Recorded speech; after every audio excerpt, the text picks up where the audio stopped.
এখানে আমার কড়া গরম হয়ে গেছে, সাদা তেল আমি দিয়ে দিয়েছি। দেখুন আমি কি করি, কি ভাজবো।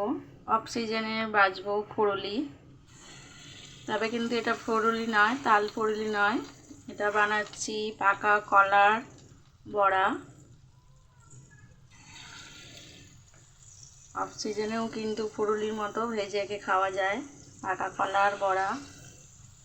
কারা কারা পছন্দ করেন জানাবেন অবশ্যই।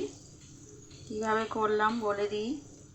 কিছু নরম কলা নিয়ে নিয়েছি আমি 5-6টা। তার সাথে দিয়েছি ময়দা, দিয়েছি পরিমাণ মতো, আপনারা যে যেমন মিষ্টিটা খাবেন মিষ্টি চিনি দিয়েছি, দিয়েছি একটু খাবার সোডা, সামান্য একটু নুন, আর দিয়েছি মৌরি। দিয়ে ভালো করে আমি মেখে কিছুক্ষণ রেখে দিয়েছিলাম। দিয়ে দেখুন এই যে তেল গরম হয়ে যাওয়ার পরে আমি এগুলো ছোট ছোট করে গোল গোল করে দিয়ে দিচ্ছি ফুরুলির আকারে।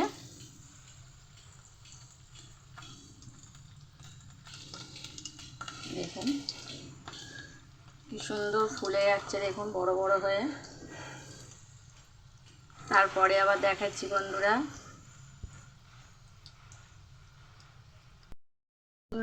দেখুন কি সুন্দর ফুলে উঠেছে।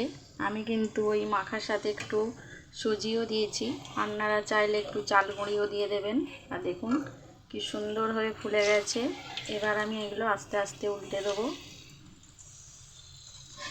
দেখুন কি সুন্দর একদম বড় বড় গোল গোল হয়ে ফুলেছে, কি দারুণ লাগছে। দেখুন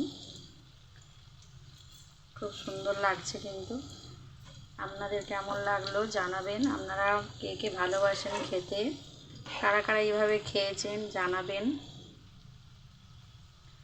ভালো করে লাল লাল করে ভেজে নেব।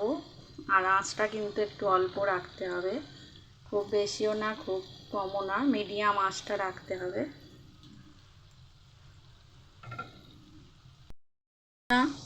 আমার লাল লাল করে ভাজা হয়ে গেছে, এবার আমি তুলে নেব। এইভাবে আপনারা কে কে খেয়েছেন অবশ্যই জানাবেন। আর রেসিপিটা আপনাদের কেমন লাগলো অবশ্যই জানাবেন। আপনারাও বাড়িতে ট্রাই করবেন। সবাই ভালো থাকবেন। অনেক অনেক শুভেচ্ছা ভালোবাসা রইল সকল বন্ধুদের জন্য। চলুন এগুলো তুলে নিই, হয়ে গেছে।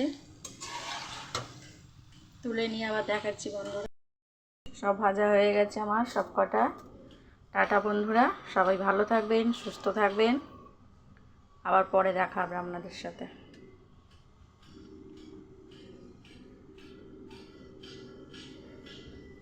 দেখুন খুব সুন্দর কিন্তু মচমচে হয়েছে একদম, খেতেও কিন্তু খুব ভালো লাগবে। দেখুন কত সুন্দর হয়েছে। এই দেখুন ভেতরটাও দেখুন কত সুন্দর হয়েছে।